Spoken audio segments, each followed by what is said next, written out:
বন্ধুরা, বিজয়ার এই পবিত্র ক্ষণে জানাই আন্তরিক শুভেচ্ছা ও শুভ বিজয়া। জীবন ভরে উঠুক আনন্দ, শান্তি আর ভালোবাসার আলয়। আপনাদের স্নেহ আর সমর্থনই আমাদের সবচেয়ে বড় শক্তি। চ্যানেলটিকে পাশে রাখবেন, আমরা নতুন নতুন গল্প নিয়ে আবার ফিরব। শুভ বিজয়া। গ্রামের মাটির গন্ধে মানুষ সোজা সাপটা হয়ে বাঁচতে শেখে।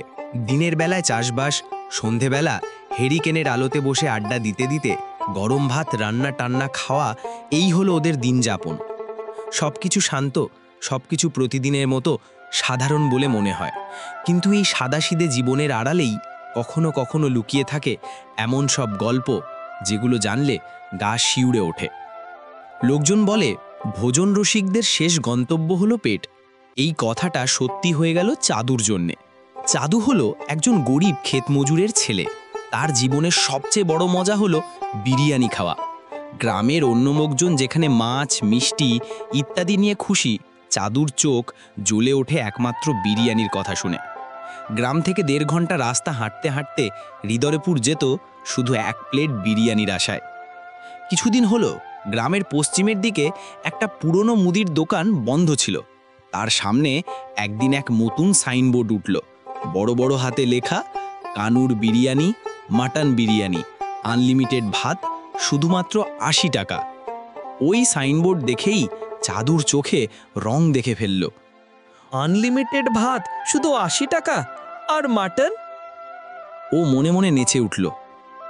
দিনগুলো কেটে গেল, গ্রামে খবর ছড়িয়ে পড়ল কানুর নতুন বিরিয়ানির দোকান খুলছে। প্রচার হলো আউটোর মাঝে।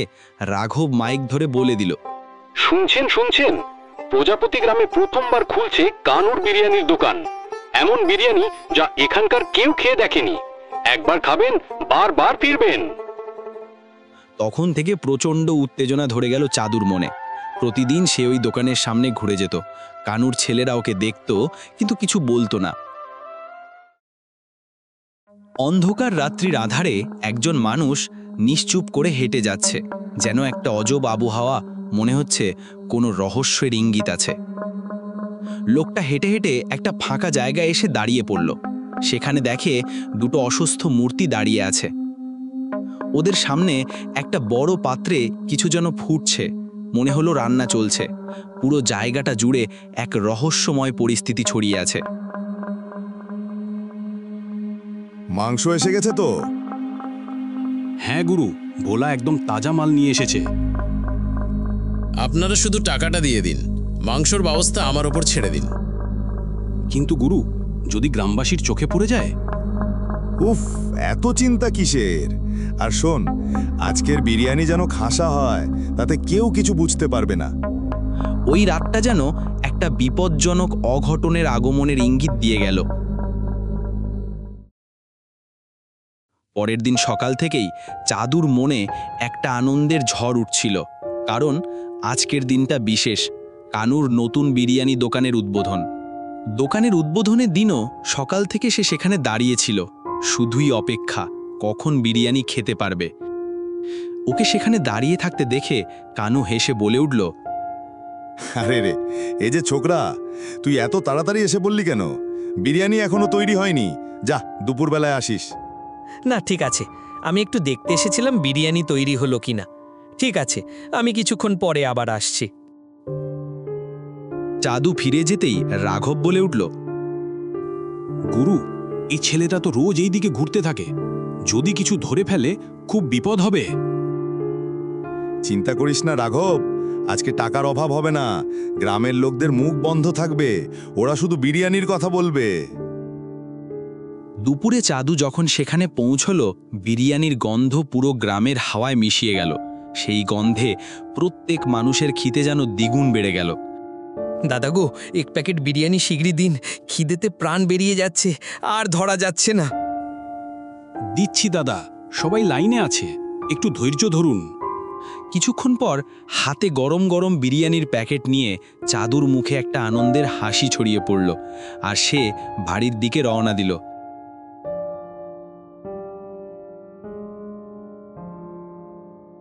বাড়িতে ঢুকেই চাদু হাত পা ধোয়ার কথা ভুলে বসল।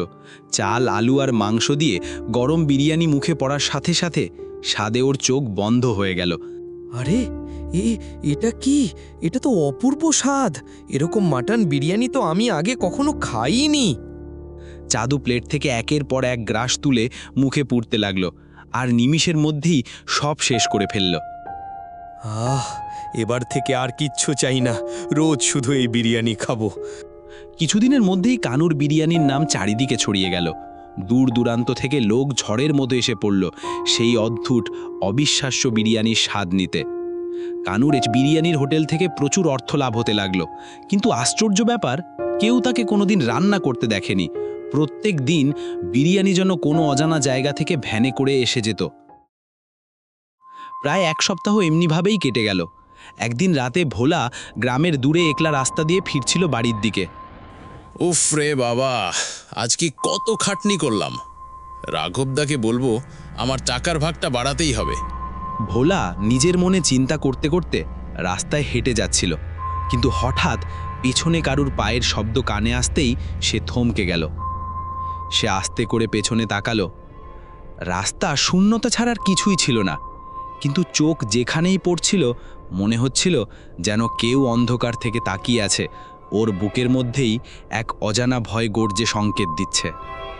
কাউকে না পেয়ে ভোলা তাড়াতাড়ি পদচ্ছাপ বাড়াতে লাগলো বাড়ির দিকে, কিন্তু কিছু দূর যেতে না যেতেই হাওয়ার সাথে একটা বিষণ্ণ দুর্গন্ধ তার নাকে আসলো। মনে হলো যেন পুরনো মাংস পচছে কোথাও। গন্ধ পেতেই ভোলার পা নিশ্চল হয়ে গেল। সে চারিদিকে চোখ ঘুরিয়ে খুঁজতে লাগলো কোথার থেকে আসছে এই অসহ্য দুর্গন্ধ। কিন্তু চোখ যখন আস্তে আস্তে পেছনে পড়ল, ওর শরীর জুড়ে যেন বরফের মতো একটা ঠান্ডা স্রোত বয়ে গেল। তার সামনে 10 ফুটের মধ্যে এক কালো ছায়া একদম নিশ্চুপ দাঁড়িয়ে। সেই ছায়া যেন আজবভাবে সামনে ঝুঁকেছিল, আর অন্ধকারের মাঝ থেকে ফুটছিল শুধু দুটো জ্বলন্ত লাল চোখ, যেন ক্রোধে ভরা আগুনের দুটি জ্বলন্ত পিণ্ড।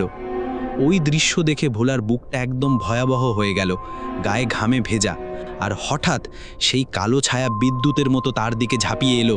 ভোলার মুখ থেকে একটা কান ফাটা চিৎকার বেরিয়ে গেল, রাস্তার নিঃশব্দের বুক ফাটিয়ে। পরের দিন সকালে চাদু বাড়ি থেকে বেরোনোর সময়, বাবারে, আজ তো আমাবস্যা, আজকে বিরিয়ানি খাবি না। আর শোন, একটু টাকা জমানো শুরু কর। আমাদের চাষবাস দিয়ে যা আয় হয় সে দিয়ে রোজ বিরিয়ানি খেতে থাকলে চলবে না। আরে মা, এত কথা বলো না। আমি এখন যাচ্ছি, কিছু কাজ আছে, আমার ফিরতে দেরি হবে। তোমরা খেয়ে ঘুমিয়ে পড়ো। ঠিক আছে বাবা, সাবধানে কাজ করিস। আমি আজ দরজার কড়া লাগাবো না।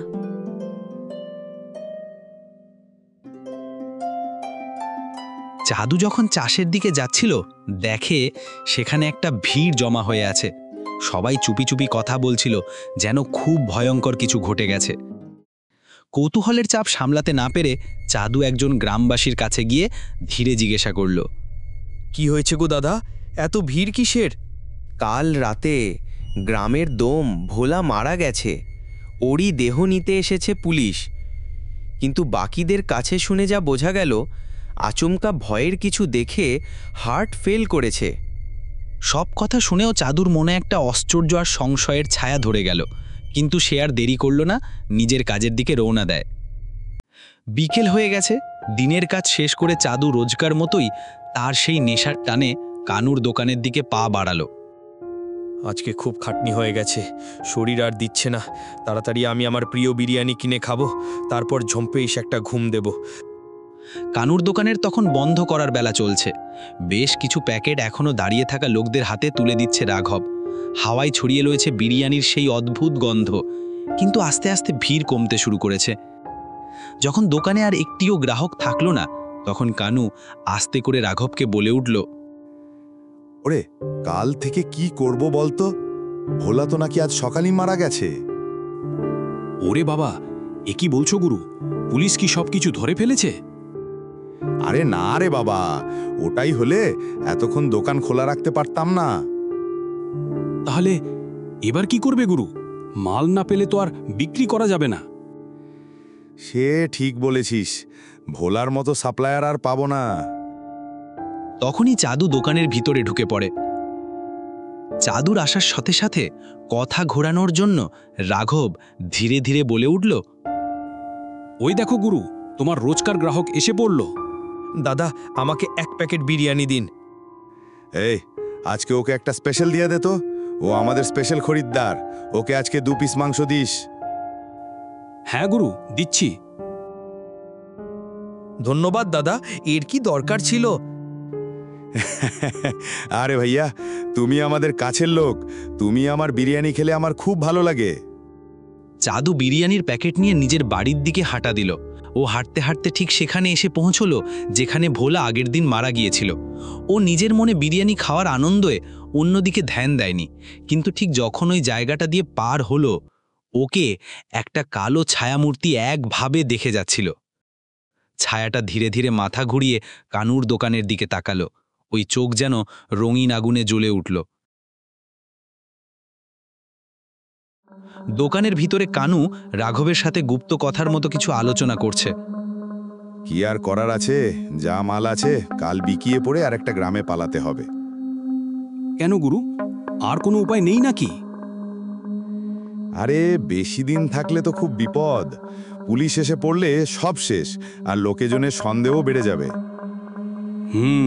বুঝলাম গুরু, তাহলে সব গুছিয়ে নেব নাকি? কাল সকালে গুছিয়ে নেব। এখন খিদে পেট ফুটছে। যা, 2 প্লেট আন তো, তোর আর আমার জন্যে। ঠিক আছে গুরু, এক্ষুনি নিয়ে আসছি।